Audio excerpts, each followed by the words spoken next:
Boa tarde, meu nome é Juliane Serres, sou coordenadora do programa de pós-graduação em Memória Social e Patrimônio Cultural da Universidade Federal de Pelotas. Sejam todos e todas muito bem-vindos ao 10º Simpósio Internacional Memória e Patrimônio, o SIMP, que vem sendo organizado desde 2010 pelo nosso programa e que esse ano tem como tema Memória Coletiva, revisitando a obra de Maurice Halbwach. Esse ano, mantivemos o simpósio, nos adaptando, como os tempos pedem, ao formato online, o que traz algumas desvantagens, como a impossibilidade de encontros e reencontros, mas permite uma maior audiência e contar com a participação de pessoas que talvez não pudessem vir a Pelotas.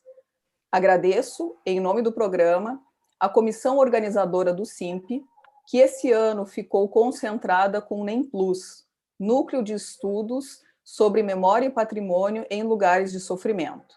Esse núcleo iniciou como um grupo de estudos em 2018 e reúne professores, pesquisadores e alunos de graduação, mestrado e doutorado do nosso programa, que pesquisam assuntos relacionados ao tema memória e patrimônio.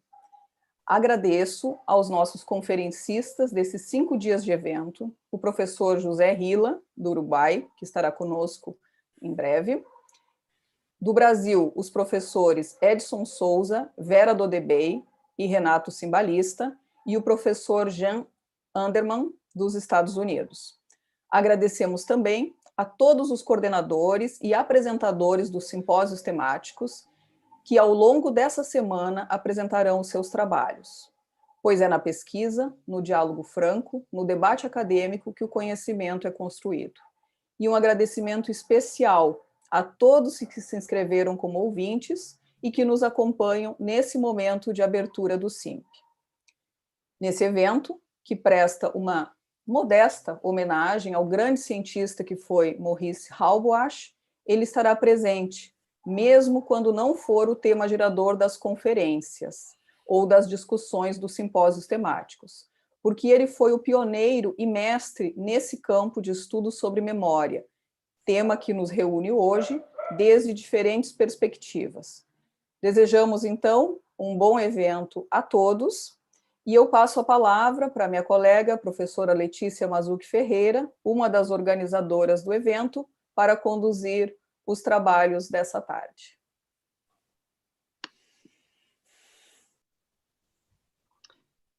Bem, eu também cumprimento a todos e todas, gostaria de, inicialmente, então, agradecer ao professor e ao colega José Rila por ter aceito esse nosso convite. Boas-vindas a todos e todas que estão aqui nos escutando, nos vendo pelo YouTube. Eu gostaria, então, antes de passar a palavra ao professor Rila, de introduzir o tema desse 10º SIMP, que nessa edição ganha uma roupagem nova, tal como falou a minha colega anteriormente, se abrindo a um grande público através de mídias como o YouTube. É claro que nós gostaríamos de estar aqui presencialmente, de estar aqui olhando para vocês e nos dirigindo a vocês de uma forma mais concreta, visualmente, olhando vendo uns aos outros, porém, há formas e formas de se encontrar, e aqui estamos nos encontrando para reler Halbwach, nos 70 anos da primeira edição de sua obra póstuma, poderíamos, que foi Memória Coletiva, né, a obra é editada em 1950, e poderíamos dizer que essa seria uma espécie de efeméride, uma comemoração, um lugar de memória, talvez, né? Então, eu iniciaria pensando por que pensar em Halbwach? Porque foi ele que introduziu a noção de memória coletiva? Porque a ideia de uma sociologia da memória veio através dele? Ou porque vivemos sob a égide de memória nesses tempos difíceis? Eu vou me permitir aqui fazer uma divagação a título muito pessoal, mas que dialoga, de uma certa forma, com o tema gerador desse evento. Eu olho para a arte do evento, que foi gentil e primorosamente feita pela nossa doutoranda Carla Tissot, e algo me atrai imediatamente, me chama ao olhar: os óculos de Halbach. Poderíamos aqui parar e pensar o que esse óculos nos traz como elementos memoriais. Um signo visual, uma Madeleine visual, uma imagem quase arquetípica, memorial, que me leva a pensar no intelectual, no Halbach intelectual, um judeu de óculos, como às vezes ele se designava, ou no seu destino como prisioneiro em um campo de concentração. Então, os óculos de Halbach me reportam a outros óculos, que, tal como os dele, ficaram perdidos na loucura de uma violência extrema, ou são testemunhos anônimos de vidas das quais sobraram os restos, os vestígios, aquilo que compõe os acervos expostos nas vitrines dos museus. Ao mesmo tempo, os óculos de Halbach nos colocam uma espécie de aporia, que é o par lembrança e esquecimento. Lembrança, por tudo isso que eu falo, a ideia de uma lembrança, a memória construída a partir de referências que nos são comuns, anteriores propriamente à nossa própria memória individual, tal como nos fala Halbach. Mas também o problema do esquecimento, quando, segundo ele, quadros de referência ou grupos deixariam de existir. Mas vejam, aqui temos mesmo um problema, já o primeiro problema que nos coloca pensar Halbach, porque, tal como aponta Annette Becker, que fez uma extensa biografia de Halbach, essa contradição, esse problema, ou mesmo uma contradição, encontra propriamente em Halbach, em seus estudos sobre memória, iniciados a partir de 1921, quando, por exemplo, ele omite a Guerra de 1914 das suas reflexões, ainda que a sociedade ao seu entorno insistisse em evocá-la a partir de monumentos, de comemorações. O segundo problema é o que apontava Mark Bloch como um dos pontos frágeis da teoria de Halbach, que é a questão da transmissão, ou seja, dos processos de transmissão da memória. Então, aqui eu me descolo um pouco do óculos de Halbach, ainda que ele esteja presente e vai estar presente sempre em mim como sendo essa imagem dele. Volto ao evento. Por que trazer Halbach? Porque ele nos ensinou, além de tudo, que refletir sobre memória é mergulhar na complexa relação homem-tempo. Esse tempo que desafia a duração histórica, conforme ele mesmo nos aponta. Né? Então, neste evento, nós partimos de Halbach para pensar as inúmeras possibilidades e desafios que nos traz o presente. Em particular, esse presente em que pandemia, Covid-19, isolamento, nos coloca em constante contato conosco mesmos, ficar isolados, né? Esse isolamento não pensado, não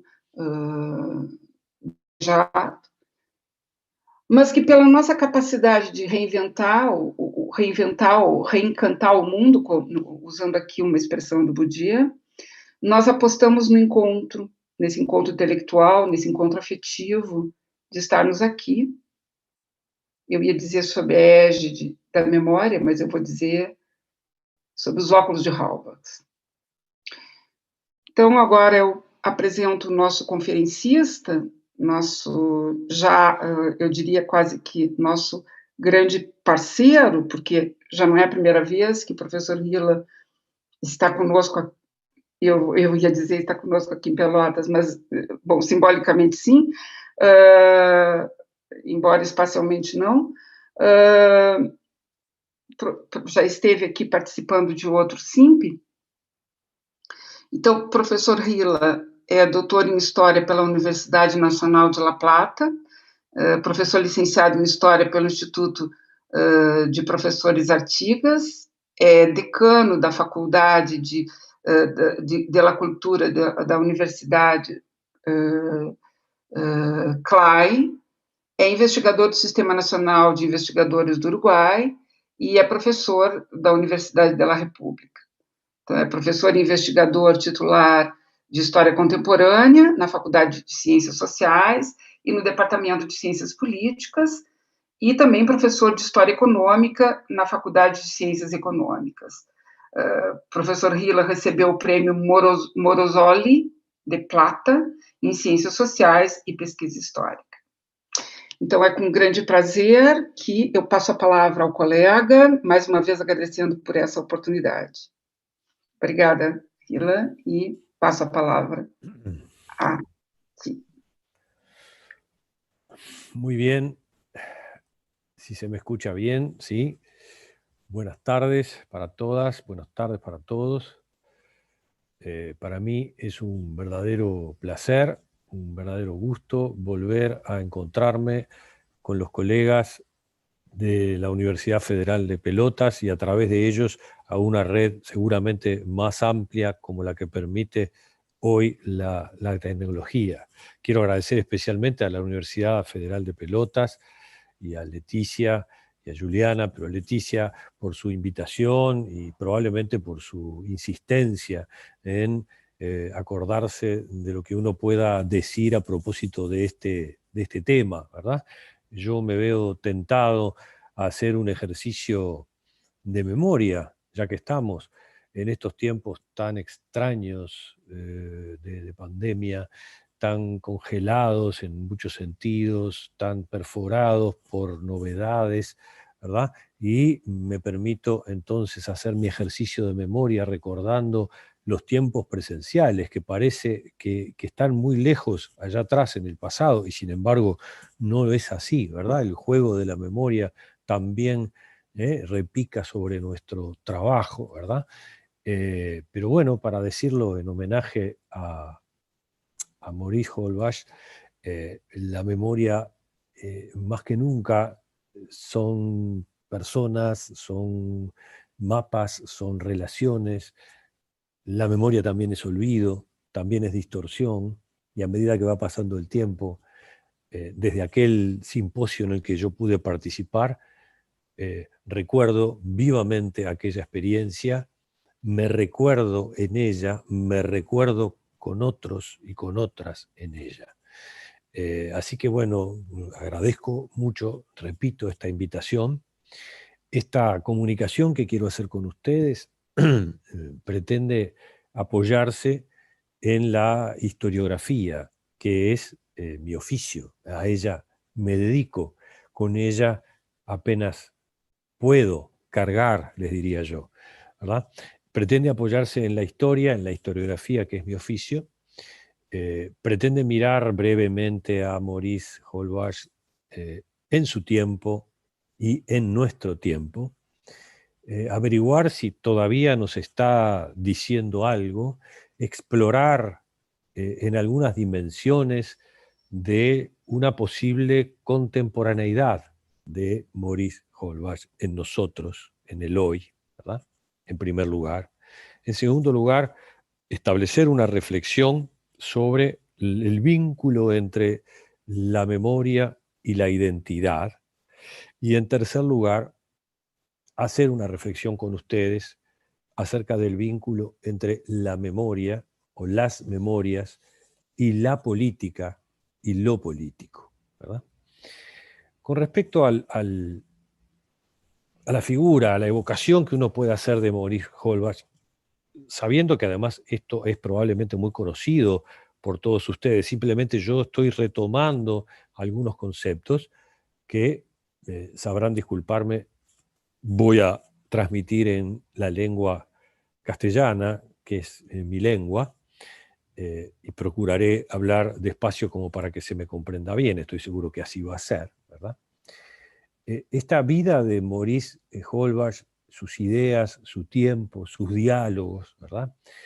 Es una vida que se presta, probablemente como todas las vidas, a pensar en el tema de la frontera, en el tema de la identidad y en el tema de las memorias. Se me ocurre que esta trayectoria biográfica es un buen lugar para una síntesis entre frontera, identidad y memorias.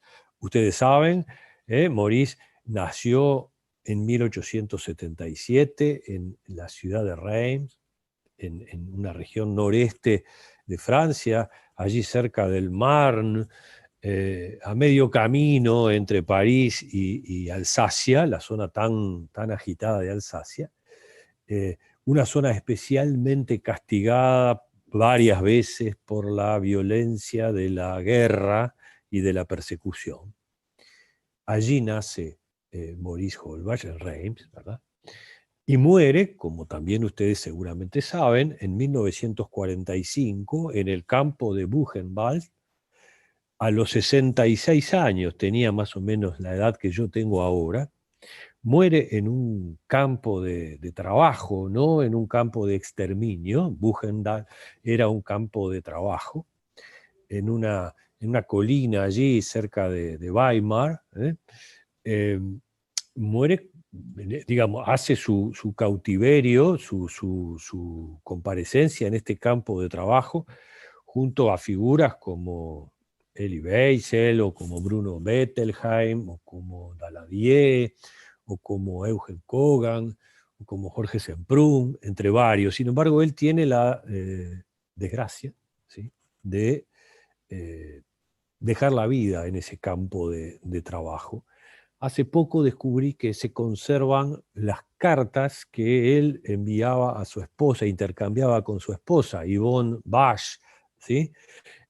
Son unas cartas muy intensas donde nos habla de cómo le impactaron en su vida acontecimientos como la Gran Guerra, y cómo la tragedia y la persecución de la familia de algún modo pusieron a prueba en su vida concreta su memoria y su identidad. Esto que puede parecer un poco forzado o que yo estoy forzando, en rigor creo que no es así, porque bueno, su vida transcurre en el entorno o en el contexto de 3 guerras y de varias fronteras, volviendo al concepto de identidad y frontera, ¿verdad? Porque bueno, porque la zona alsaciana es una zona fronteriza que había sido anexada, como ustedes saben, hacia 1870, más concretamente en el 71, a Alemania, y en la que había cierta obligación de ser alemanes, de observar la lengua no francesa, de vincularse a un pasado impuesto, a un pasado como deber de comparecencia, ¿verdad? Luego viene la Gran Guerra entre el 14 y el 18, después que él vivió un tiempo en París, que se hizo socialista, que vivió en Estrasburgo, ¿verdad? Él vive la guerra con una gran intensidad, de esto hablan las cartas con Yvonne Basch, ¿verdad? Hasta que finalmente en la década del 30 y comienzos de los 40 se desata la persecución del nacionalsocialismo, del nazismo, y se inicia una experiencia que sacude la identidad de Maurice Holbach y sacude su memoria. Podríamos decir, sintetizando mucho, este es un gran episodio, un gran acontecimiento que pone a prueba la memoria en el campo de trabajo, en el campo de concentración vinculado al trabajo, pero también la memoria que del campo se tiene, ¿verdad? Que del campo de concentración se tuvo. Con todo eso, tenemos a nuestro personaje transformado en aquellos años previos a la Segunda Guerra Mundial en un sociólogo experimentado y muy experimental, un sociólogo durkheimiano, sin duda alguna. Recuerden que Durkheim había muerto en 1917. De algún modo también podría decirse, si se me permite esta licencia, un sociólogo muy influido por Henri Bergson, ¿verdad? Un sociólogo bersoniano, no sé si cabe esa expresión. Recuerden que Bergson había criticado fuertemente el fisicalismo, ¿verdad? Para trabajar los temas de la memoria. Había discutido con las consecuencias de la investigación de Broca sobre el cerebro, que eran de los años 60, ¿verdad? Y había llegado junto con Bergson a la conclusión de que la conciencia humana es bastante más o trasciende mucho al organismo, ¿verdad? Había hecho aquella distinción Bergson, tan útil después para los que lo pensaron, entre la memoria como hábito y la memoria pura, esta última, ligada no al cerebro, sino a la conciencia, ¿verdad? A la conciencia. De algún modo, yo creo que entre Durkheim y Bergson se da el nacimiento, ¿verdad? Epistemológico de Maurice Holbach como un sociólogo, ¿verdad?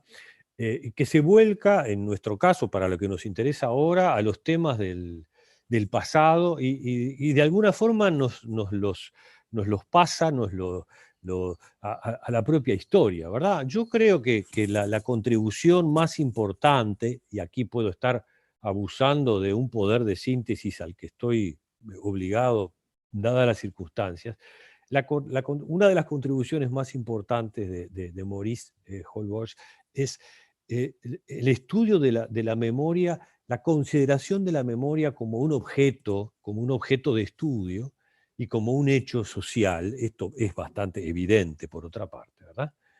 Y en segundo lugar, un hallazgo muy importante para todos quienes hemos estado transitando en estos temas y que de algún modo podemos considerar nuestras ideas como apoyadas sobre los hombros de aquellos gigantes, ¿verdad? La tensión que constituye a la memoria y a la historia, la tensión constitutiva entre memoria e historia. La memoria es descrita por Holbach como un fluido, como algo concreto, vívido, múltiple, fragmentario siempre, ¿verdad? La memoria asociada a la imagen, asociada al afecto, asociada a la magia, asociada a lo sagrado, ¿verdad? Y una idea de la historia que estaba definida por contraste a esta idea de la memoria, ¿verdad?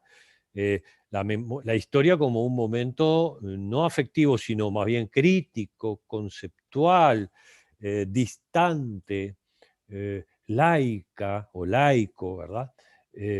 Única, una, ¿verdad? Habría que decir más bien una, ¿verdad?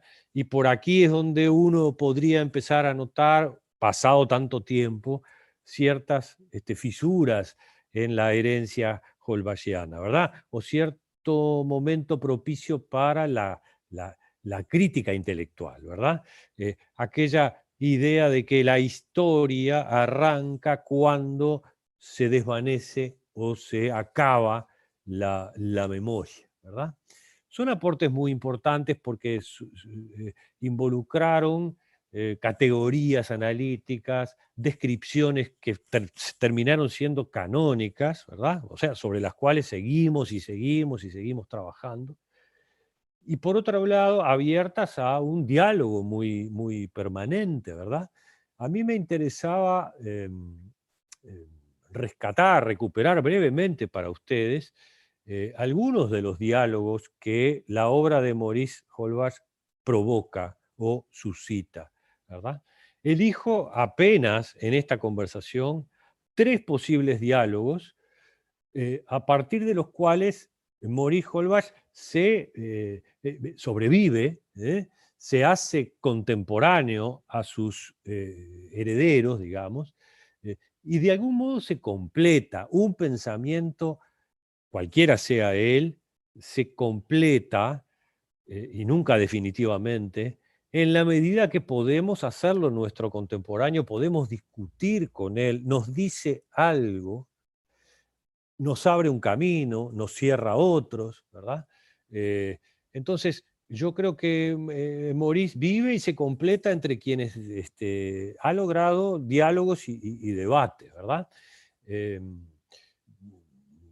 Recuerdo que Marie-Claire Lavabre dice, bueno, si tenemos que pensar en Holbach, como tenemos que hacerlo, tenemos que tratar de restablecer la vigencia de unas ideas, de un conjunto de ideas muy exitosas en su momento, unas ideas cuya síntesis muy exitosa a veces ha ocultado, ha escondido su naturaleza más crítica, ¿verdad? Más de instrumento crítico para seguir pensando estos temas. Como, algo así como que el éxito lo ha simplificado demasiado.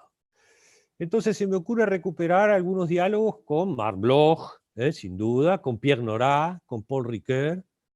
Admito que son diálogos demasiado franceses, sí, pero bueno, también han sido ellos quienes han pensado este tema con mayor nivel de sistematización, ¿verdad? Y pienso y recuerdo a Marc Bloch, nacido en Alsacia, él sí, nacido en Alsacia en 1886, es decir, es relativamente contemporáneo, fusilado en 1944 después de la implacable tortura de la Gestapo, fusilado apenas 15 días más tarde del desembarco de Normandía, es decir, que podía haberse salvado. Un intelectual refinado y exigentemente militante, que había logrado escribir en cautiverio, en sucesivos cautiverios, había logrado escribir de memoria, es decir, de memoria en el sentido sin la asistencia de su biblioteca, sin la asistencia de sus apuntes, de sus ficheros, un memorable libro conocido como La Apología por la Historia, o traducido al castellano como, menos heroicamente, Introducción a la Historia. En 1925, cuando estaba lejos todavía de este desenlace, Marc Bloch discutía el pensamiento analógico que advertía Maurice Holbach, y discutía esa contraposición tan eficaz entre memoria colectiva y memoria individual, ¿verdad? Advertía a Marc Bloch, como historiador que era, y de algún modo en debate y en tensión con la sociología, quería afirmar a la historia frente a la sociología, pero no negando a la sociología, como todo el mundo sabe. Bueno, sabía Marc Bloch que la historia no es una disciplina, no era para él y no es para mí y para muchos una disciplina científica de carácter deductivo, no es un oficio deductivo, es decir, no podemos establecer una normativa legal que explique todos los comportamientos referidos al pasado, a las sociedades del pasado. Y por lo tanto, desde ese lugar cuestionaba una idea que veía un tanto mecánica, referida a la memoria, tanto a la individual como a la colectiva. Por eso Marc Bloch le advertía a la comunidad académica en la que estaba, y recuerden que Estrasburgo era una ciudad muy importante para Marc Bloch, como para Lucien Febvre, hablaba de los errores de la memoria, de los falsos recuerdos, de la memoria como un fenómeno colectivo y efectivamente construido. Y cuando uno habla de los errores de memoria, de los falsos recuerdos, de alguna forma sustrae al fenómeno de la memoria de una legislación deducida, una legislación que responda, digamos, a una concepción de la ciencia más propia de la sociología que de la historia, ¿verdad? Allí me parece que hay un diálogo muy interesante, como para explorar, que yo dejo aquí planteado de un modo, si quieren ustedes, fugaz, ¿verdad? Después está lo que hace Pierre Nora. Pierre Nora, que aún vive y que nació en 1931.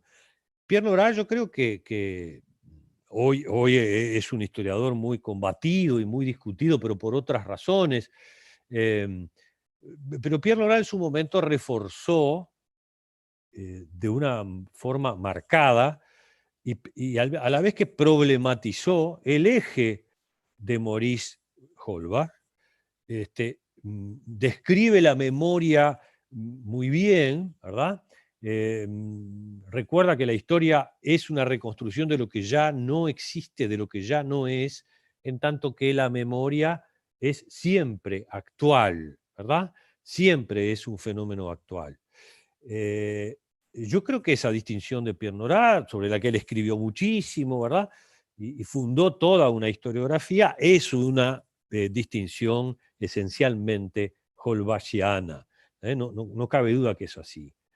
Pero ¿qué le agrega en este diálogo? Y bueno, yo creo que le agrega el hecho de demostrarnos o mostrarnos a todos que la memoria es también ella un objeto de estudio de la propia historia. El que la memoria es una cosa que podemos estudiar desde la historia. Y aquí el problema vuelve, ¿verdad? Como la serpiente que se come su extremo, ¿verdad? Si la memoria es un objeto de estudio de la historia, podemos estudiar los lugares de esa memoria, abordar los patrimonios, estudiar el olvido y la memoria como un deber localizado, concretamente situado, ¿verdad? Yo creo que Pierre Nora dio origen a un concepto muy agresivo, muy invasivo. La voracidad del concepto es realmente algo que tal vez no estaba en los planes de su inspirador, ¿verdad?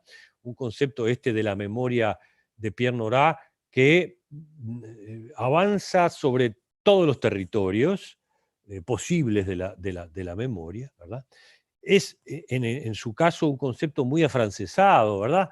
Yo creo que la memoria para Pierre Nora también es única, ¿ah? Y esto lo hace, digamos, a Pierre Nora lo hace también susceptible de críticas importantes, porque, bueno, la memoria de Pierre Nora es una y única, es la France, es la République, es la nación, ¿sí?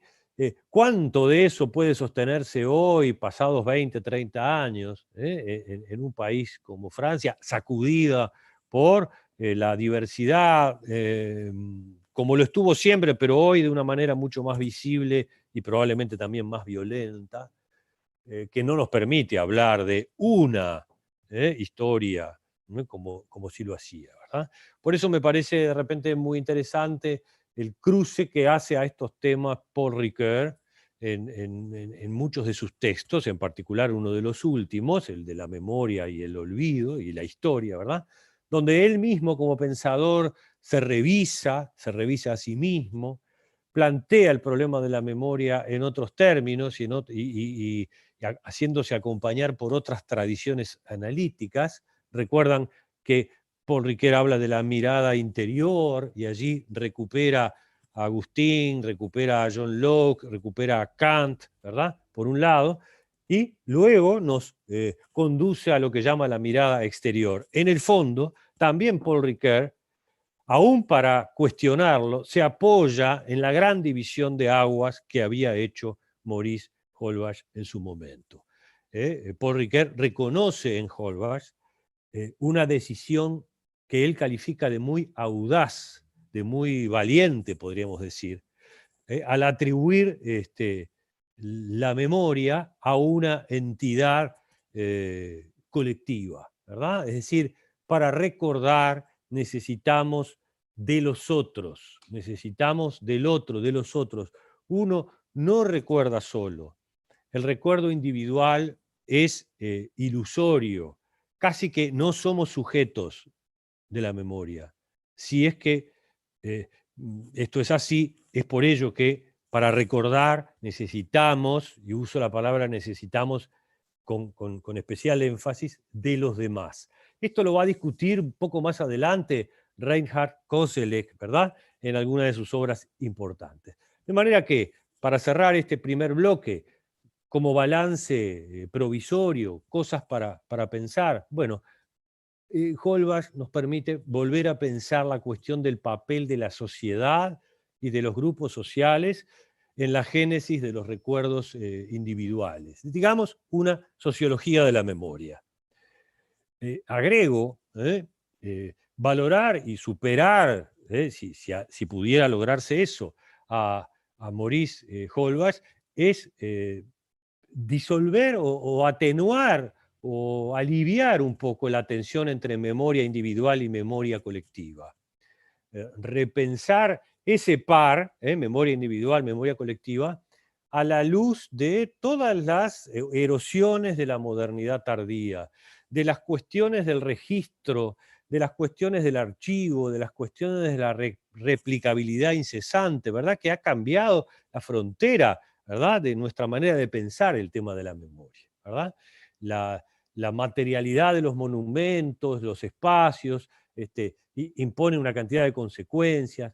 De manera que yo creo que ahí hay un primer bloque de análisis que me parece interesante tomar en cuenta, ¿verdad?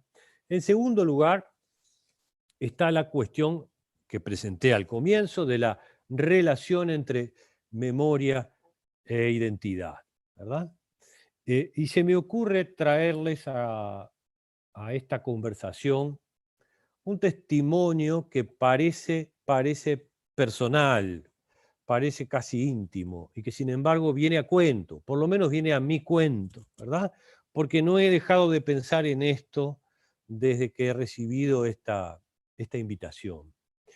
Pero que es personal, y sin embargo creo que da pie para una reflexión colectiva, y que tiene que ver con la relación entre memoria social, memoria individual, subjetiva, personal, y el tema de la identidad, ¿verdad? Mi suegra se llama Celia y tiene casi 101 años. Hace ya muchos años que su mente se fue, está con nosotros, pero su cabeza, su subjetividad no está con nosotros. Vaya a saber, afectada por un Parkinson progresivo, ella ya no está con nosotros. Y eso me ha llevado a pensar muchas veces, una persona ya de muchos años, ¿verdad? ¿Cuáles son las fronteras de la identidad cuando la memoria parece que se nos pierde? ¿Sí? ¿Qué pasa con la relación entre pasado, presente, futuro? Cuando la memoria se fue, cuando la memoria se disolvió, cuando la memoria quedó perforada, en este caso por una enfermedad. ¿Y qué posibilidades tiene la identidad personal cuando la frontera entre pasado, presente y futuro se disuelve? ¿Sí? Cuando la frontera entre el adentro y el afuera también se disuelve. ¿Qué quiere decir estar adentro de una casa? ¿Cuál es el afuera al que nunca más pudo volver? ¿Sí? ¿Cuál es el límite que separa el adentro y el afuera? ¿Puede haber una identidad si no hay separación entre el adentro y el afuera? ¿Puede haber una identidad si no hay una diferencia entre lo que yo retengo, lo que yo recuerdo y lo que yo pierdo de mis recuerdos, lo que voy perdiendo de mis recuerdos? Esto quiere decir, y el psicoanálisis lo ha estudiado mucho, solo que yo lo he experimentado como testigo cariñoso de este proceso, que no es posible un proceso de memoria sin identidad, y no es posible un proceso identitario sin memoria. Puede ser interior o puede ser exterior, puede ser individual o puede ser colectiva, pero si no hay sujeto, si no hay persona, no hay memoria. Y esta me parece que es una distinción importante a la hora de pensar en la herencia intelectual de Maurice Holbach. Y acá retomo a Reinhard Koselleck cuando dice, bueno, no hay memorias colectivas, dice Koselleck, sino hay condiciones colectivas para recuerdos que son individuales. Y que si no son individuales y que si no responden a un proceso identitario, no son posibles. Cuando se destruye la persona, la memoria no tiene sentido. No es seguro, pese al gran aporte del psicoanálisis en estos temas, que la restitución de una memoria, en el caso de que eso fuera posible, restituya a la persona. pero personas sin memoria son cosas que no se pueden atar, ¿sí? Entonces, creo que para pensar el tema de la relación entre memoria e identidad, entre memoria e identidad, en el medio está la cuestión del sujeto, está la cuestión de la persona, está la cuestión de la subjetividad. Desde luego están los marcos sociales que nos ayudan. Los marcos son esencialmente sociales, para seguir en la temática de Maurice Holbach. Los marcos son sociales, sin duda, esto funda una sociología de la memoria. Y también me animaría a decir que son institucionales, ¿verdad? Mi amigo, el historiador argentino Fernando Devoto, ha hablado de la memoria cultural, digamos, utilizando una expresión, uniendo dos expresiones muy conocidas, memoria cultural, para referirse a una memoria que responde a marcos y a mapas, ¿sí? Pero que es institucionalizada, que está administrada, que se actualiza permanentemente, ¿verdad? Una memoria no vivida como lo pensaba Holbach, sino conmemorada, y una memoria esencialmente plural, ¿verdad? Esencialmente plural, que no tiene para ser memoria otra posibilidad que ser plural, dispersa, ¿verdad? Aquí siento que estoy caminando también bajo el mismo o en el mismo sendero que trazó de algún modo Maurice Holbach hace ya tanto tiempo. Entonces, los marcos sociales ayudan, favorecen, son sociales, pero también son institucionales. De algún modo son políticos, ¿verdad? Sin un marco político, del tipo que sea, o, me corrijo, sin un marco político muy preciso, fruto de una construcción política que lleva años, no hay recuerdo posible, no hay memoria posible de un fenómeno como el genocidio armenio, o no hay memoria posible del Holocausto. Para que exista esa memoria, debe haber un conjunto de marcos de carácter institucional que en algún sentido son políticos, ¿verdad? Y esto me lleva al tercer núcleo de la conversación, que está vinculado a la relación entre memoria y política. Entre memoria y política, ¿verdad? Las sociedades contemporáneas, estas en las que vivimos, cuyos límites además no conocemos bien, vivimos entre extremos, ¿sí? Entre extremos. Estoy hablando de este tema de la memoria y la política. El extremo de la, vamos a llamarlo así, patrimonialización, la creación de un archivo infinito y cada vez más amplio y cada vez más incontrolable, por un lado, y el otro extremo que es el olvido, el otro extremo que es el presentismo. El extremo del olvido es lo que ha escrito también un historiador como Tony Judt en libros tales como El olvidado siglo XX, que lo hemos olvidado a juicio de él tan rápidamente, ¿verdad? El presentismo lo digo en el sentido de François Hartog, ¿verdad?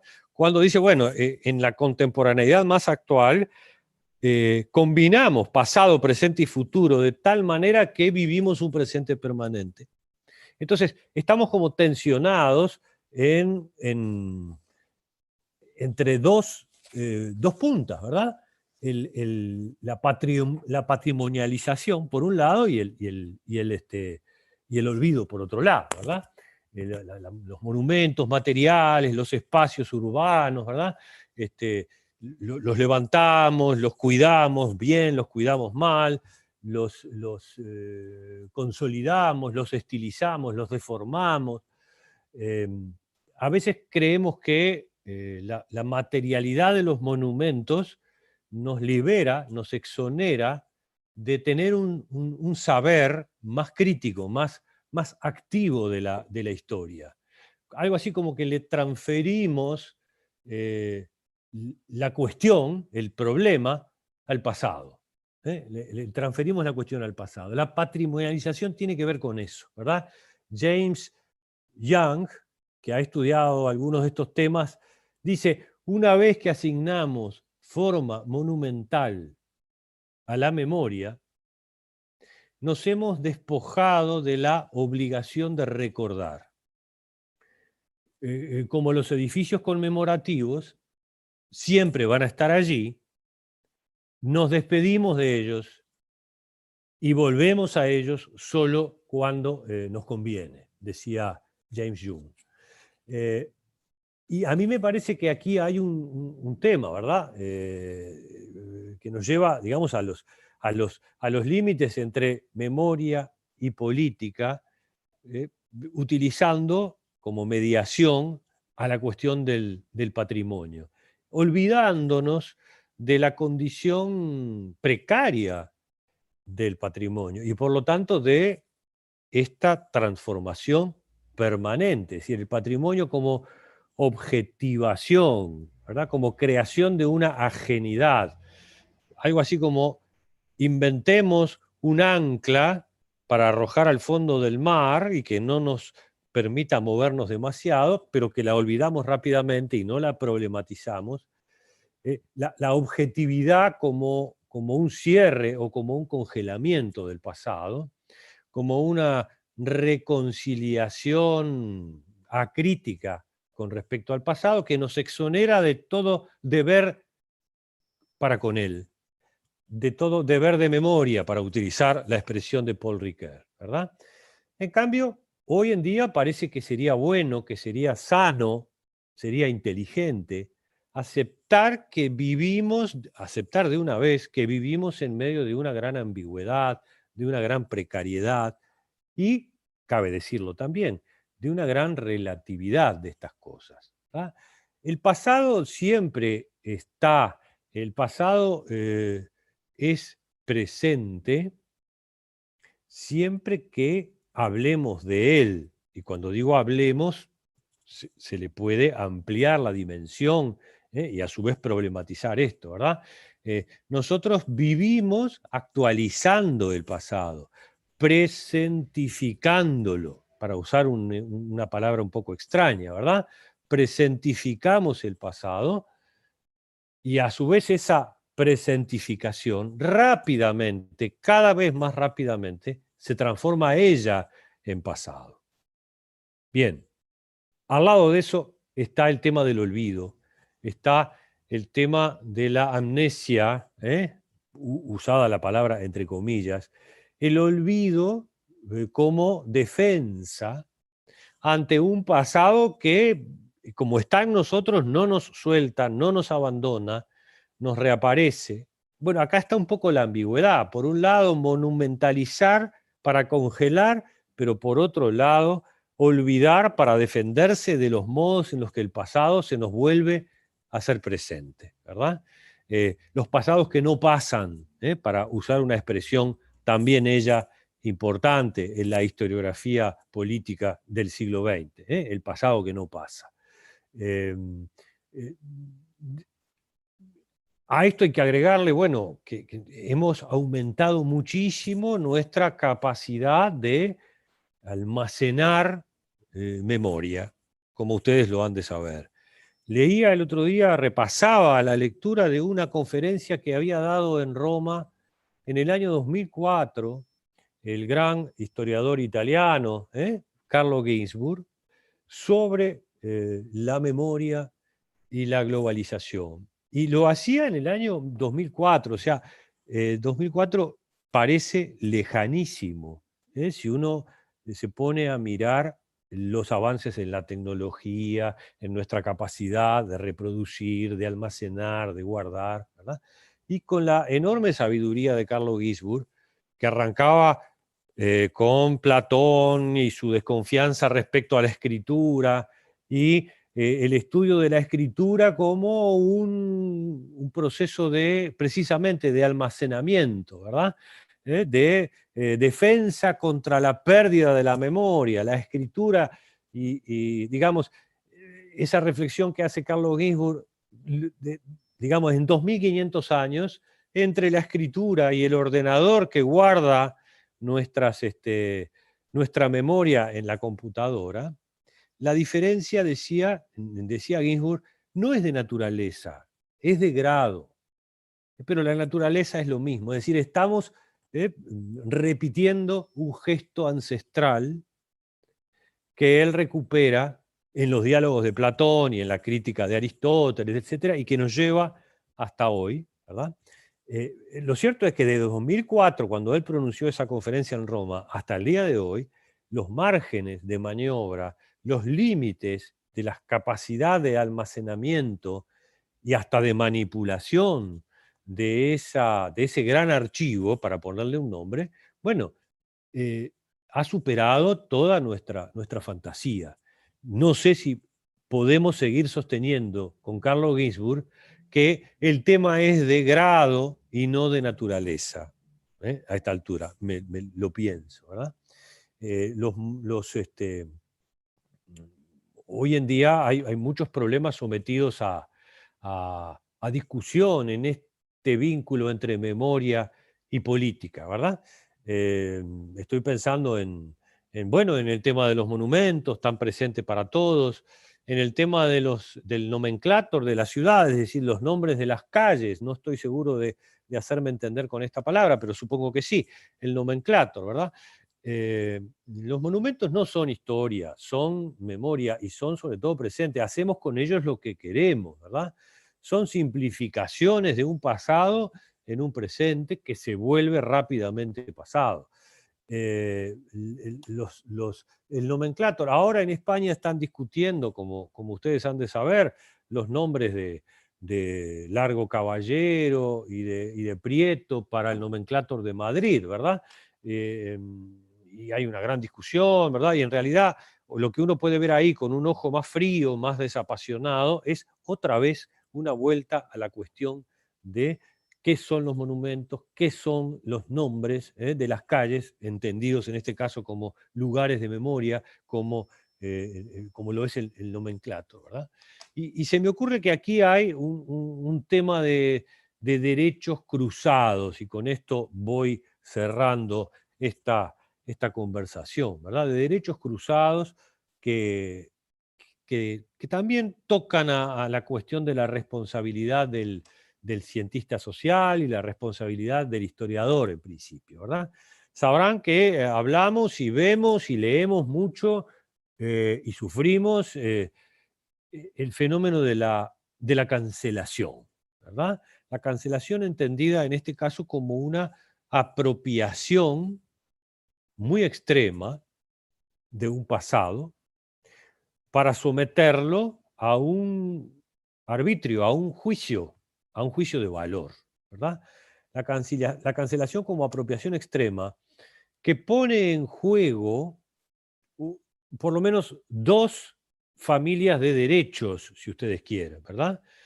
El derecho al pasado, tal cual es, permítanme que use una expresión un poco rankeana, ¿verdad? De Leopoldo von Ranke, ¿verdad? Que creía, como buen positivista, de que el pasado se podía reconstruir tal cual había ocurrido. Eso sabemos definitivamente que no es en modo alguno posible. Sin embargo, eso tiene una dimensión cuando hablamos del derecho al pasado en el sentido que lo estoy diciendo ahora, ¿verdad? Cada monumento que se tira abajo, cada película que se deja de mirar por tal o cual razón, es una parte del pasado que las generaciones actuales y las que vengan más adelante tienen derecho a ver, a disfrutar, a disgustarse, a criticar, tal cual fueron. Es decir, hay generaciones, las presentes y las futuras, que tienen derecho a mirar tal cual fue lo que el viento se llevó. Hay generaciones del presente y del futuro que tienen derecho a leer tal cual fue escrita, qué sé yo, Ten Little Niggers, escrita por Agatha Christie en 1929, con todo lo que ella tenga ¿verdad? Esa novela tenga. Tenemos derecho al pasado tal cual es.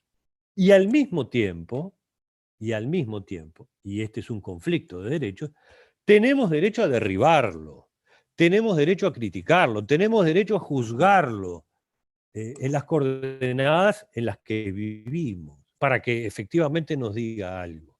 Es decir, acá hablo de derechos cruzados para pensar la relación entre la memoria y la política. Esto nos ocurre además en un momento inédito en la historia, por lo menos en la historia de corto plazo, que es el de la vida de todos nosotros. Por ejemplo, este mundo de la pandemia también es un desafío a la memoria que tenemos de cómo las cosas fueron, ¿sí? No hay que pronunciarse, no es necesario pronunciarse sobre el fondo del asunto, en el sentido de dónde viene la pandemia, por qué ocurrió, cuál es su tratamiento mediático, cuál es el uso, quién se empobrece, quién se enriquece. Dejemos eso entre paréntesis. No es necesario pronunciarse sobre el fondo de este asunto, pero no puede dudarse de cómo se han movido en los últimos 6 meses las marcas del tema memorial. Cómo se han movido y se van a mover, y este es un tema para pensar hacia adelante, las marcas del tema de la memoria a partir de la pandemia, ¿verdad? Es decir, ¿por qué? Bueno, porque aquí hay vínculos muy fuertes entre pandemia y globalización. Hay vínculos muy fuertes entre alteraciones muy profundos en la vida doméstica, en la domesticidad, como se suele decir, en la cotidianeidad y la memoria. Este cambio radical de la domesticidad va a tener un efecto muy fuerte en las operaciones de memoria, como lo va a tener también los cambios radicales en el vínculo del trabajo y la vida cotidiana, en el trabajo y el capital, ¿verdad? Esas fronteras también se están moviendo y habrán de afectar severamente nuestro modo de pensar el tema de la memoria.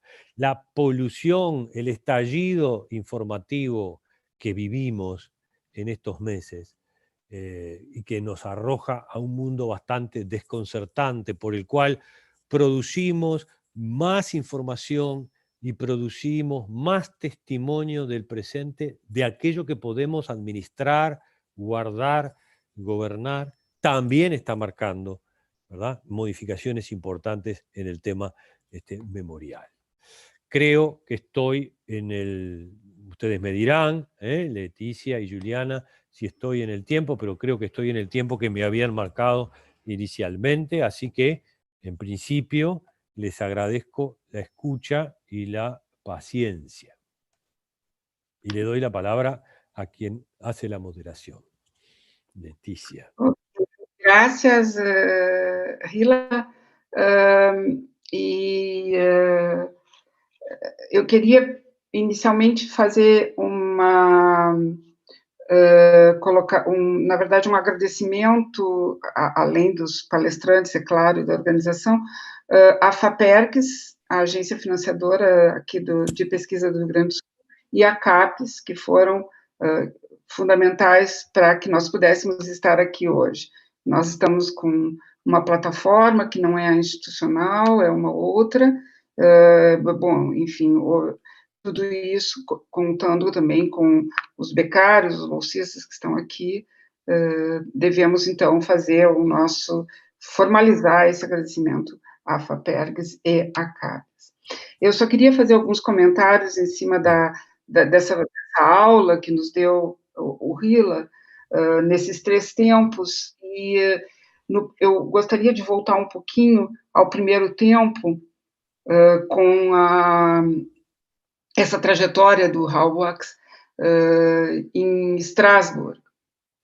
E lá foi eu vejo, né, que lá foi um momento em que, me parece, esse tempo em que esses conflitos entre memória e identidade, que, todavia, ele ainda não estava, não havia conformado muito bem teoricamente, mas que ali se colocavam, porque Strasbourg, além de ser uma fronteira, quer dizer, uma fronteira física entre dois países, também era uma fronteira, era e é uma fronteira cultural e, ao mesmo tempo, histórica.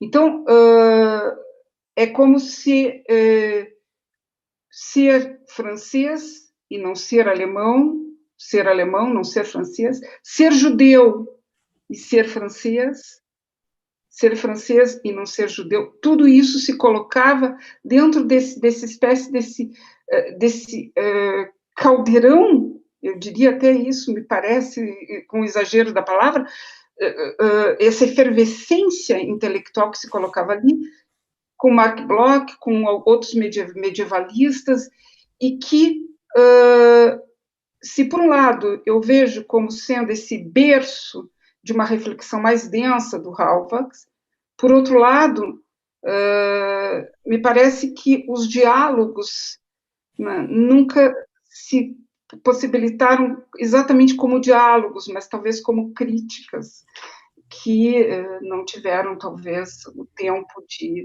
de se estabelecer também como um diálogo mais profundo. Por outro lado, e aí já tomando um pouco do terceiro tempo, ou do segundo, né, memória social, memória individual, identidade, no período em que ele entra no Collège de France, por um curto tempo, né, o tempo em que ele fica ali, depois ele é preso pela Gestapo, o ingresso dele no Collège de France também foi pautado por uma série de conflitos que sempre ficaram omissos da sua obra, que era pelo fato de ele ser um judeu. Então, ele foi muitas vezes foi denegado a ele o direito de entrar como membro do Collège de France pelo fato de ser um judeu. E, como uma outra reflexão, que talvez, para mim, fica como a mais potente de todas elas, dentro dessa primeira fase, é o fato dele ter sido vítima de um regime de violência, de uma violência extrema, da violência do campo, da violência da Shoah, que se tornou, por sua vez, e aí me parece esse grande,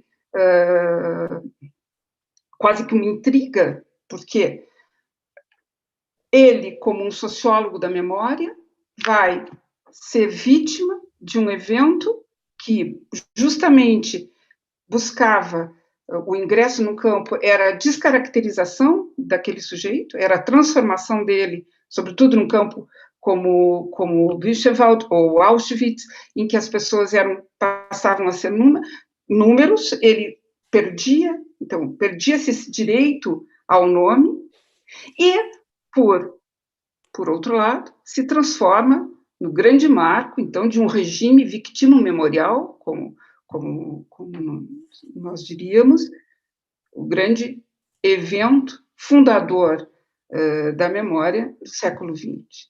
Então, essa complexidade dessa relação que envolve esse momento e que eu diria que até hoje se reflete,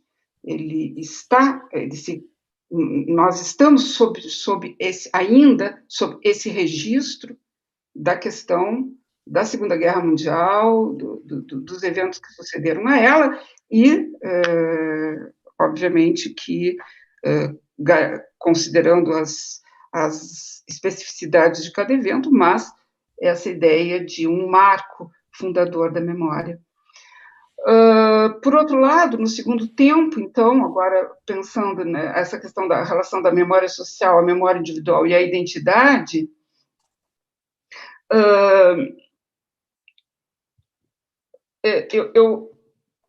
e aí tu retomas de uma forma muito sensível essa questão de como vai se desconstituindo, como a memória constitui o sujeito e a sua ausência desconstitui o sujeito, uma vez que esse sujeito, ele é um sujeito persona, ele é um sujeito que se constrói dentro de relações que são sociais.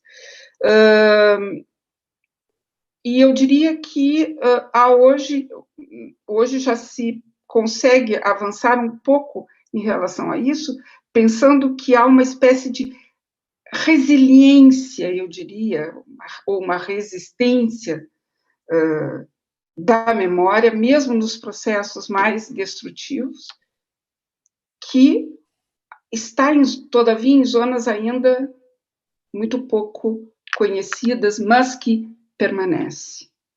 Então, uma espécie de resistência ao esquecimento. E o terceiro, dentro desse terceiro ponto que me pareceu quase que uma síntese, e aí já ficaria como uma pergunta, né? Essa questão da relação entre memória e política, pensando a patrimonialização por um lado, o esquecimento por outro, quer dizer, patrimonializamos para poder esquecer, musealizamos para poder esquecer. Há um colega, o Octave de Barry, que justamente trabalha nessa perspectiva, a ideia de patrimônio, de museu, como uma forma de nos desembaraçarmos dos restos, sabemos que ele está ali, porque sabemos que ele fica ali. E, já indo, então, para a minha pergunta, quando tu falas da ideia da cancelação, ou em português, do cancelamento, fazendo essa observação de que ali nós temos dois direitos que se confrontam, dois direitos que se conflituam entre eles, um direito ao passado, direito a ver, mesmo que, e sobretudo, para fazer uma crítica, e o direito a não ver mais, o direito à crítica, para que a necessidade que esse passado desapareça, para que ele não volte a acontecer. E eu acho que, de fato, nós temos um problema contemporâneo muito grande a resolver. Porque aí eu perguntaria, ao cancelar, nós não estaríamos fazendo um apagamento? E esse apagamento, uma vez feito, ele também não possibilita que o fato apagado não volte a ser reeditado, talvez sobre uma outra forma? Por exemplo, se todos, como era o desejo, se todos os campos de concentração, se todos os campos, ou se todos os lugares de detenção da última ditadura no Uruguai, na Argentina, no Brasil, na Argentina e no Uruguai esse tema é muito mais forte, aqui no Brasil, lamentavelmente, não, se todos fossem destruídos, como era a proposta, não? Para que, justamente, porque é um passado a ser eliminado, para que não volte, mas ao tirarmos esses espaços da nossa vida, essas obras, seja lá o que for, nós também não estamos cometendo o erro de fazer com que esse passado retorne, justamente porque ele não está mais disponível para que possamos criticá-lo, para que possamos conhecê-lo. Não fosse assim, Auschwitz seria demolido, como já era, como sempre foi, não é? Punta Carretas foi destruída, porque não precisava estar mais ali, não tinha que estar mais ali, era uma chaga aberta. Então, eu queria te colocar, para que eu sei que tem outras perguntas aqui, e deixo assim apenas como um registro, e essa sim uma pergunta: como pensas que ficará ou se constituirá a memória coletiva disso que nós estamos vivendo? Uma vez que, para que se constitua como memória coletiva, tem que ter um sentido. Qual o sentido que nós vamos dar a isso que nós estamos vivendo? eu não sei se tu gostarias de responder uma por uma, ou se tu queres que que eu leia, resuma as perguntas que estão aqui. Brevemente, Leticia, me parece muy interesante, muy inteligente tu recuperación del momento de Estrasburgo, ¿verdad? Es un momento especialmente dinámico y de Calderón, creo que usaste tú esa palabra, ¿sí?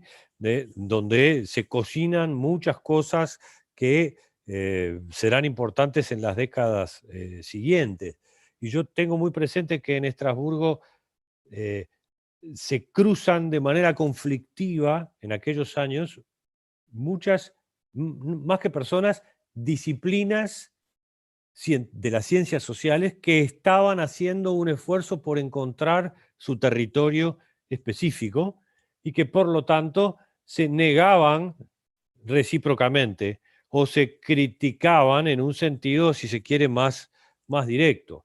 En Estrasburgo se encontraron la sociología, la geografía, ¿sí? la historia, ¿verdad? Mucho menos la política y el estudio de las instituciones, ¿verdad? Y me parece que es bueno esto de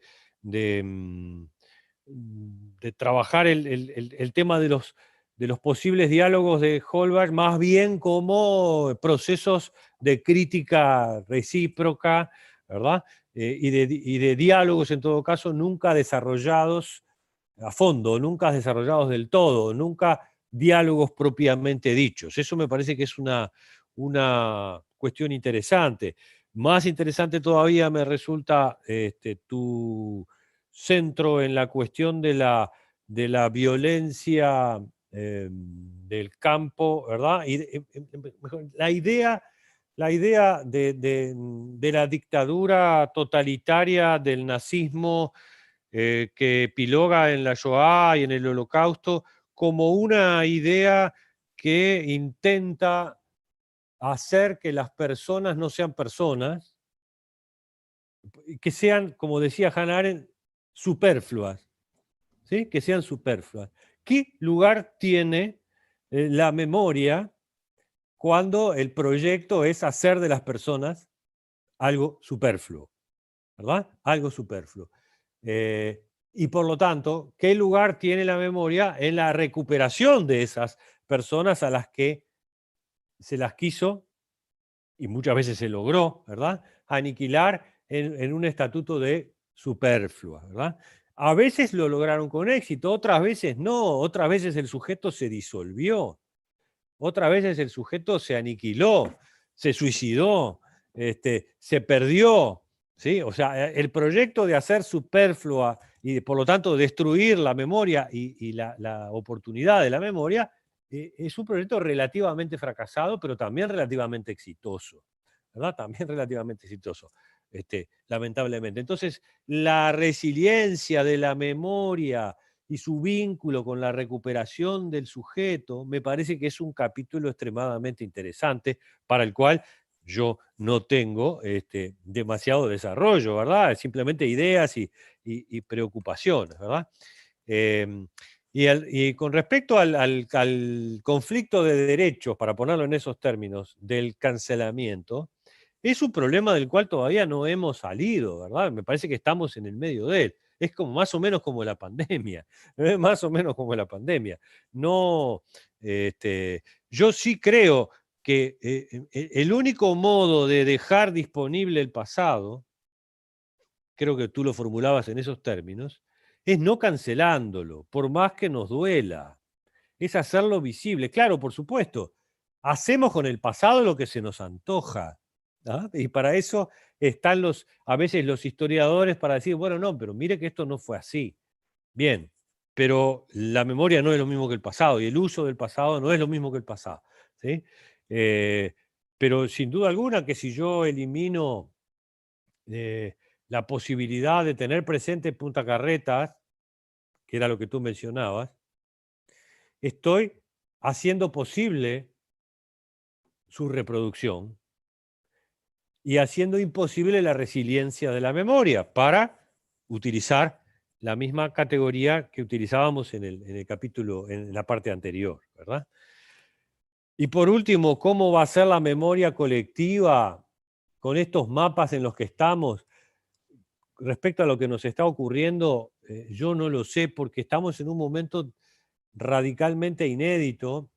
Mira que yo pienso que a veces tenemos una tendencia a interpretar lo que nos ocurre como personas de la modernidad, no de la posmodernidad, ¿verdad? De la modernidad. Y bien sabemos que los modernos son los que creen que lo que les ocurre a ellos no les ha ocurrido a nadie. ¿Ah? Marshall Berman definía la modernidad, entre otras cosas, como eso, ¿verdad? Como aquellos que creen que son los primeros en vivir lo que están viviendo. En rigor, no es así, pero lo que sentimos, lo que experimentamos, más que lo que sentimos, es un asunto que ha transformado nuestra cotidianeidad, nuestra relación de los más viejos con los más jóvenes, nuestra relación con el trabajo, bueno, y eso hace a la vida cotidiana, que de algún modo, yo no sé cómo va a ser registrado, memorizado, no tengo idea, francamente no tengo idea. Sí intuyo, sí adivino que esto va a ser un mapa diferente de la memoria tal cual la veníamos trabajando. Pero puede ser que yo esté demasiado atrapado por un concepto moderno, ¿verdad? De lo que nos está ocurriendo. Y entonces trato de escaparme de eso y ver a ver si la historia me ayuda a desdramatizar lo que la memoria no me deja desdramatizar. ¿Por qué? Porque yo no tengo memoria de un acontecimiento global como el que estamos experimentando. No tengo memoria, ¿sí?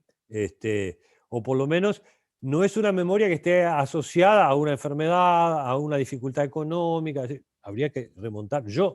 Mi memoria personal, con 66 años casi, no registra esto. Por lo tanto, no estoy preparado para construir un proceso interpretativo. ¿Ah? Sé que no respondo a tu pregunta porque es una pregunta muy, muy fuerte, pero por lo menos acerco algún elemento. Bueno, então vou tentar aqui repassar essas perguntas. A primeira pergunta é Ilse Campos, então ele diz, professor Rila, boa tarde, obrigada por sua conferência. Como pensar as expressões culturais culturais patrimonializadas como intangíveis? As expressões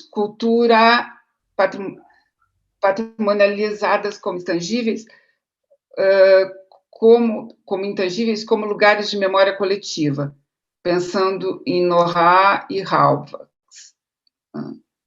Então, como pensar essas expressões? Cultura patrimonializadas. As expressões culturais patrimonializadas como intangíveis, como lugares de memória coletiva, pensando em Nora e Hauvax. ¿Ya coloca a segunda pregunta? Sí, sí, claro. Yo prefiero tener, y después, bueno, algunas las contestaré como pueda y las otras las pensaré en su momento, ¿no? Pero mejor sí, una serie. Ok, sim, então vamos para uma série. Professor Lila, quando o senhor pensa memória e identidade, pensa no sentido de construção da nação? Ambos os conceitos possuem certa complexidade, mas gostaria de saber como o senhor pensa conjuntamente ambos. A pergunta 3, da Juliane Serres, uma questão para aprofundar sobre o passado presentificado e suas manipulações políticas. Eu creio que aí ele já respondeu, né, a questão da destruição dos monumentos. Pergunta 4, da Lamarck. Professor, gostaria de ouvi-lo sobre como percebes o papel da arte contemporânea, dos contramonumentos ou antimonumentos. Seriam possibilidades performáticas para a ressignificação dos monumentos e da memória em espaços públicos? Qual o alcance dessas ações? Então, monumentos e anti-monumentos no espaço público. Pergunta 5, Juan Contreras. Saludos, excelente participação. Gostaria de conversar sobre a vigência dos marcos sociais de Halifax em tempos de mobilizações, de novas identidades, demandas de comunidades excluídas. Pergunta 6, Daniele Borges. O professor mencionou rapidamente sobre a responsabilidade dos pesquisadores. Gostaria de saber o que pensa sobre a neutralidade em pesquisa, sobretudo se entendemos a narrativa do pesquisador também como produtora de memórias. Pregunta 7. Ok. Hay una cuestión que está vinculada con el patrimonio intangible, o también llamado, deduzco yo, inmaterial, ¿sí? Cómo pensar esos patrimonios intangibles, inmateriales, o como queramos llamarle, en términos de lugares, ¿verdad? En términos de lugares. Se me ocurre vincular esa cuestión también a la cuestión traída más recientemente sobre el arte contemporáneo, los antimonumentos, ¿verdad? Yo creo que todo, y la resignificación de los espacios, ¿sí? Son todas intervenciones, en principio, legítimas, ¿verdad? Creo que los monumentos también pueden ser lugares de desencuentro de estos derechos de los cuales yo hablaba, ¿verdad? ¿No? A ver, yo entiendo cuando en España o en la vieja Unión Soviética se tiraban abajo las estatuas de Francisco Franco o de José Stalin. Se entiende en términos de política de memoria, claramente. A la vez que es bueno para las sociedades que esos lugares sigan existiendo, aunque nosotros desde el presente los resignifiquemos. Esto es, no convivamos con ellos sin problematizarlo. Por eso creo que la resignificación de los espacios puede ayudar a problematizar esos vínculos y esos diálogos con el pasado que en un momento cumplieron una función y que ahora probablemente van a cumplir otra función. A mí nunca me convenció pasear por los alrededores del Estadio Olímpico de Roma hace unos pocos años y ver allí los mosaicos en el piso que decían Duce, Duce, Duce, o ver el obelisco que, si uno aguza la mirada, dice Mussolini, el obelisco al lado del Estadio Olímpico de Roma. Y yo decía, bueno, ¿pero esto qué es? Esto es una convivencia más o menos pactada entre pasado, presente, futuro. La gente pisa sobre el mosaico que dice Duce, y va al partido de fútbol sobre el mosaico que dice Duce, y pasa al lado del obelisco que dice Mussolini. Muchos probablemente ya ni saben ni se recuerdan, pero siempre hay una oportunidad de recuperar esa memoria, de resignificar ese espacio público a la luz de las preocupaciones del presente. Por eso yo tengo que proteger también esa entidad física, ¿verdad? Otra cosa muy distinta es el problema de la nación, ¿verdad? Durante mucho tiempo se pensó, a fines del siglo pasado, del siglo XX, de que la nación era una entidad destinada a desaparecer. Sin embargo, a la vuelta del siglo XXI, es cierto que hay cada vez menos posibilidades de expresar a las naciones, y mucho más, hay cada vez menos posibilidades de expresar a las naciones si no es de la mano de los estados, y eso depende de la fuerza de los estados, ¿verdad? De modo que la memoria colectiva, como problema, como desafío, puede ser un recurso identitario para mostrar a la nación en un sentido general, no nacionalista, sino, digamos, las tradiciones culturales, en convivencia y en pluralidad con otras.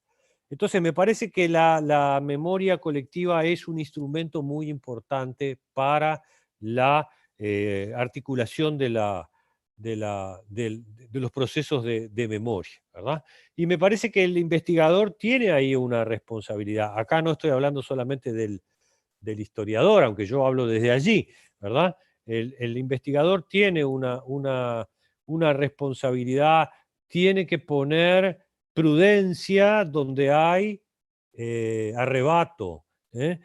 Tiene que poner pausa donde hay apresuramiento, tiene que poner comparación donde hay visión unilateral, tiene que poner frialdad donde hay calentura.